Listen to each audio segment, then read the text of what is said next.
Hello बच्चों, कैसे हाल चाल है बेटा। पढ़ाई वढ़ाई सब मस्त चल रही बेटा। तो बेटा हम लोग मैथमेटिकल लॉजिक के अगले वीडियो में आ गए हैं। देखो बेटा, पिछले वीडियो में हम लोगों ने पढ़ लिया था कि भाई एलजेब्रा ऑफ प्रोपोजिशंस क्या होता है, उसके कुछ रूल्स नियम कानून मैंने बताए थे पिछले वीडियो में। अगर पिछला वीडियो नहीं पढ़ा है जरूर जाके पढ़ लीजिए बेटा। पूरी प्लेलिस्ट का लिंक नीचे दिया गया है। सेट्स है, रिलेशंस है, फंक्शंस है, ग्रुप थ्योरी है, जो कि कई बार डिस्क्रीट मैथमेटिक्स के पार्ट होते हैं। इनके भी बेटा लिंक नीचे दिए गए हैं, तो जाकर पढ़िए और एंजॉय करिए। टेंशन नहीं पालिए, टेंशन जाएगा पेंशन लेने। आज बेटा हम लोग एक बहुत इंपॉर्टेंट क्वेश्चन कुछ करने वाले हैं। ये होता है कि भाई प्रोपोजिशंस का यूज करके हम लोग क्वेश्चन को कैसे सॉल्व करें, है ना। एलजेब्रा ऑफ प्रोपोजिशन जो हम लोगों ने पढ़ा था उसका यूज करके देखो बेटा हम लोग क्वेश्चन को कैसे सॉल्व करें। जैसे कि हमें क्या करना है, यूजिंग एलजेब्रा ऑफ प्रोपोजिशंस। तो प्रोपोजिशंस को बेटा हमें यूज करना है और हमें जैसे कि सबसे पहला रिजल्ट प्रूव करना है कि P union P intersection Q और इज इक्वल टू P। ये बच्चों हमें सबसे पहला रिजल्ट देखो यहां पर प्रूव करना है, ठीक है ना। देखो वैसे तो हम इसको ट्रुथ टेबल से भी प्रूव कर सकते हैं कि इसकी ट्रुथ टेबल बनाएं, इसकी ट्रुथ टेबल बनाएं, दोनों की ट्रुथ वैल्यू सेम आएंगी। ये बात हम लोग ट्रुथ टेबल से भी प्रूव कर सकते हैं, है ना। जैसे कि यही चीज क्या होती ना, कई बार स्टेटमेंट की फॉर्म में भी आ जाती है ना। जैसे कि यही चीज कई बार स्टेटमेंट की फॉर्म में भी आ जाती है। जैसे कि मान लो हमें क्वेश्चन दे दिया गया, हमसे कहा गया कि फॉर एग्जाम्पल इसी चीज को हम स्टेटमेंट की फॉर्म में लिख दें, पी को ये स्टेटमेंट लिख दें और कर दें, यहां ब्रैकेट में फिर वही पी लिखें और उसका इंटरसेक्शन क्यों कर दें, तो वो पी के इक्वल हो जाएगा। ऐसा हम देख सकते हैं, दो तरीके से देख सकते हैं। एक तो ट्रुथ टेबल से भी देख सकते हैं। ट्रुथ टेबल से अगर इसको देखेंगे तो कैसे देखेंगे, हालांकि यहां पर सवाल ट्रुथ टेबल से नहीं है, वो मैं करा चुका हूं आपको कि दो स्टेटमेंट्स अगर लॉजिकली इक्विवेलेंट हैं तो ट्रुथ टेबल से दोनों को लॉजिकली इक्विवेलेंट कैसे करते हैं, ये क्वेश्चन मैं पिछले वीडियोस में आपको पढ़ा चुका हूं। दोनों साइड की ट्रुथ टेबल बनाते हैं और ट्रुथ टेबल दोनों की सेम आती है, ये आप जानते ही हैं, ठीक है ना। कर लेंगे इसको। देखो यहां हमें इसको एलजेब्रा की हेल्प से करना है। देखो बच्चों कैसे किया जाएगा, जैसे हम इसका यहां पर लेफ्ट हैंड साइड लेके चले तो P union P intersection Q मैंने लिखा। अब देखो जो बच्चों ध्यान दो, जैसे P को मैं लिख सकता हूं P इंटरसेक्शन T। मैं देखो मैंने बताया था रूल होता है कि P इंटरसेक्शन T बराबर T कहां से आया, सोचो A इंटरसेक्शन यूनिवर्सल बराबर क्या होगा, A intersection P intersection T बराबर P, तो A इंटरसेक्शन यूनिवर्सल बराबर A, है ना। ए का यूनिवर्सल से इंटरसेक्शन लेंगे तो आंसर हमेशा ए आएगा।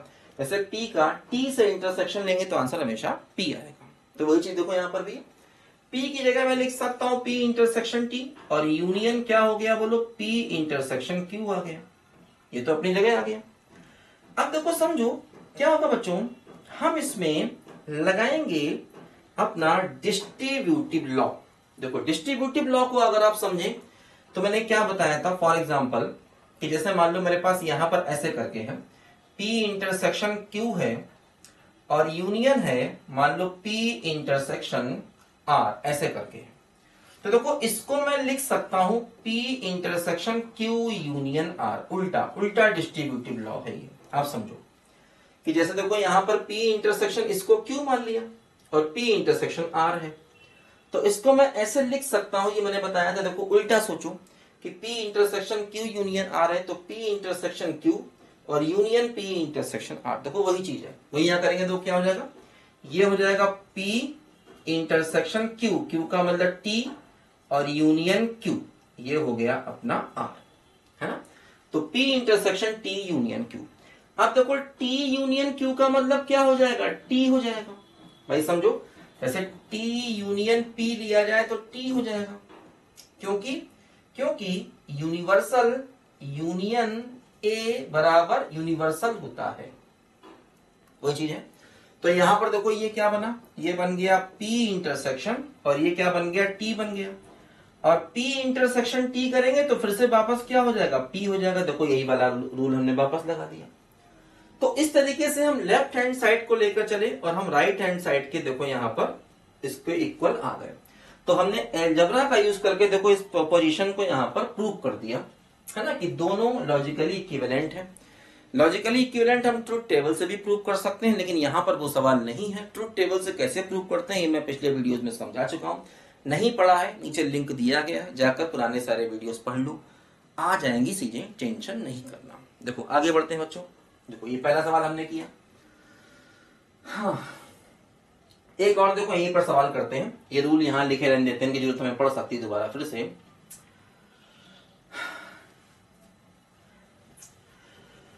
बादल क्यों गरजता है, डर कुछ ऐसा लगता है, चमक चमक के लपक के ये बिजली हम पे गिर जाएगी। देखो ये बच्चों हमको यहाँ पर प्रूव करना है, समझो ध्यान से।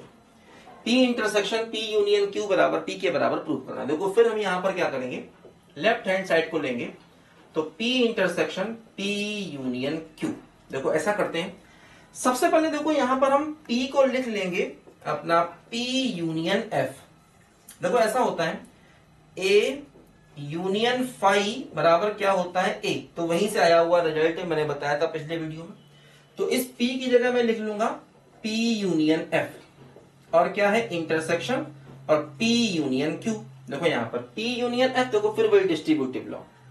ये डिस्ट्रीब्यूटिव लॉ देखो कुछ इस प्रकार का है, जैसे P union Q intersection R है, तो क्या होगा P यूनियन Q होगा और इंटरसेक्शन P यूनियन R होगा। इस प्रकार का देखो यहाँ पर डिस्ट्रीब्यूटिव लॉ है, इसको उल्टा लगाना है। देखो P union Q intersection P union R, देखो P union Q intersection P union R, तो देखो ये क्या हो जाएगा, ये हो जाएगा P यूनियन Q और इंटरसेक्शन R, ऐसे हो जाएगा।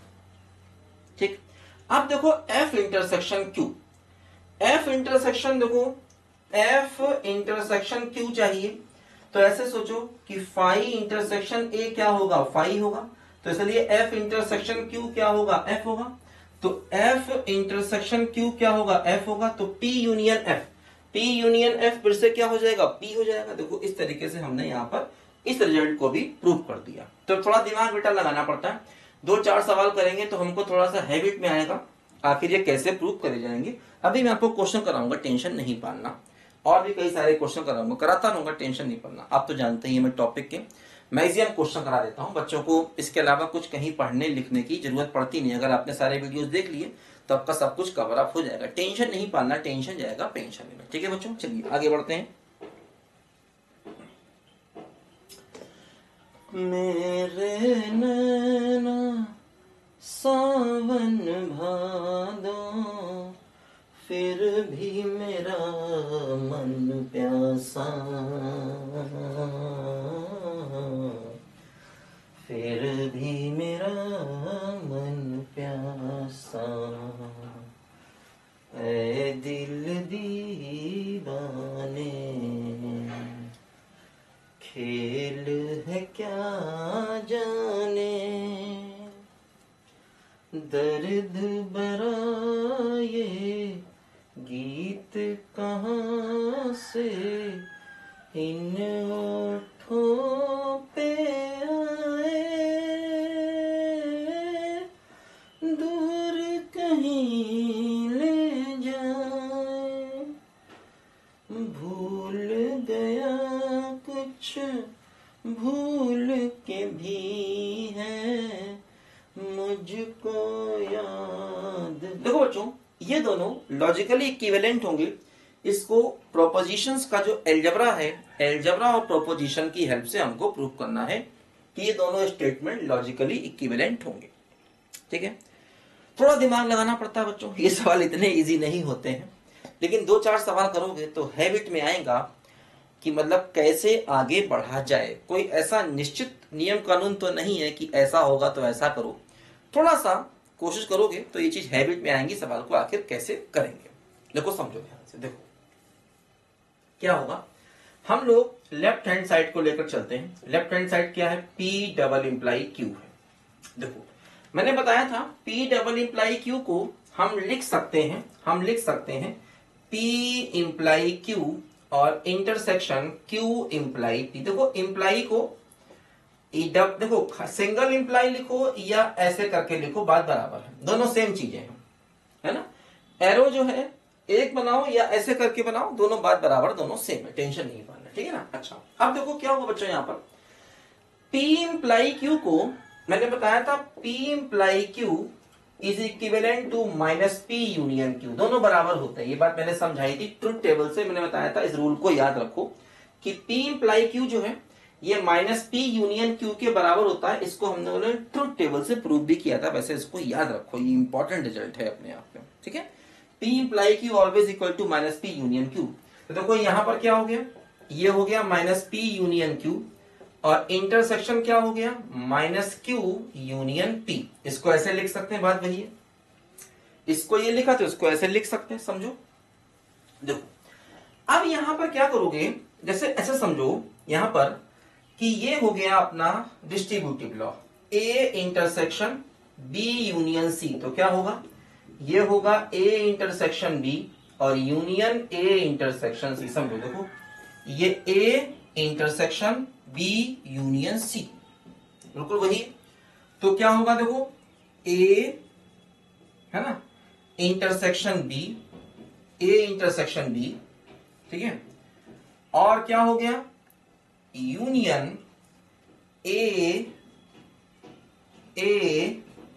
और इंटरसेक्शन C, देखो ये A intersection B union C, तो क्या हुआ, A इंटरसेक्शन क्या कर दिया यार, हाँ यहां, ठीक है ना, A intersection B union C बराबर A intersection B union A intersection C, देखो वही चीज है, A intersection B union C बराबर A इंटरसेक्शन B और यूनियन A इंटरसेक्शन C, ऐसे आ गया, देखो समझो यहां तक आ गया।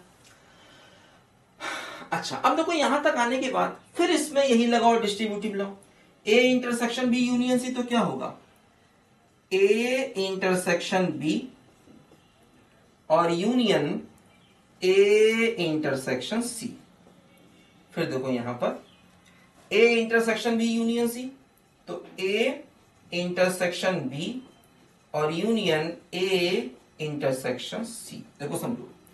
देखो यहां पर क्या बच्चों हुआ, Q इंटरसेक्शन माइनस Q, जैसे कि A इंटरसेक्शन A कॉम्प्लीमेंट क्या होता है, फाई होता है, तो बिल्कुल वही चीज है, Q इंटरसेक्शन माइनस Q करोगे तो हमेशा फॉल्स आएगा, false, Q intersection minus Q करोगे तो फॉल्स आएगा, तो यहां पर मैं लिख सकता हूं minus P intersection minus Q और यूनियन फॉल्स, ठीक है, ये यूनियन रहा, फिर देखो वही है कि इन दोनों का इंटरसेक्शन फॉल्स हो जाएगा सेम रूल से, तो फॉल्स हो गया और यूनियन Q और इंटरसेक्शन P हो गया, समझो ध्यान से। देखो F का यूनियन लोगे तो वही आएगा, है ना, जैसे फाई का यूनियन जब आप A से लोगे तो A ही आता है, तो इसलिए F का यूनियन P से लोगे तो P ही आएगा, तो यहां पर देखो क्या हुआ, इस F का यूनियन इससे लिया गया तो यही वापस आएगा, ठीक है, और यूनियन यहां पर देखो F का यूनियन इससे लिया गया तो यही वापस आएगा। अच्छा अब देखो बच्चों यहां पर समझो जरा ध्यान से, इसके बाद क्या होगा, ये मैंने बताया था कि ये कॉन्सेप्ट क्या, कि minus of P union Q क्या होता है, ये होता है minus P intersection minus Q, ये मैंने बताया था, है ना, De Morgan's law, A union B का होल कॉम्प्लीमेंट बराबर A complement intersection B complement, देखो ये वही चीज यहां पर आ गई, तो minus of P union Q क्या हो गया, ये हो गया minus P intersection minus Q, तो मतलब इसको हम लिख सकते हैं minus P intersection minus Q, sorry minus of P union Q ना, तो हो गया minus of P union Q ऐसे करके, और यूनियन क्या हो गया, Q इंटरसेक्शन P हो गया, समझो ध्यान से। देखो ये जरा समझो, ये क्या है, माइनस P यूनियन Q बराबर P इंप्लाई Q, बोलो समझो, minus of P union Q मतलब P इंप्लाई Q, तो minus of P union Q का मतलब क्या हो गया, इसका मतलब हो गया देखो minus of P union Q, तो P इंप्लाई क्यू, तो ये P हो गया। तो इसको लिख सकते हैं P और इंप्लाई Q। समझो ध्यान से, देखो ये यहां पर आ गया और यही हमको प्रूव करना था कि P union Q imply P intersection Q। देखो वही आ गया भाई, Q इंटरसेक्शन P और P इंटरसेक्शन Q बात बराबर है ना, वही अपना कम्यूटेटिव लॉ।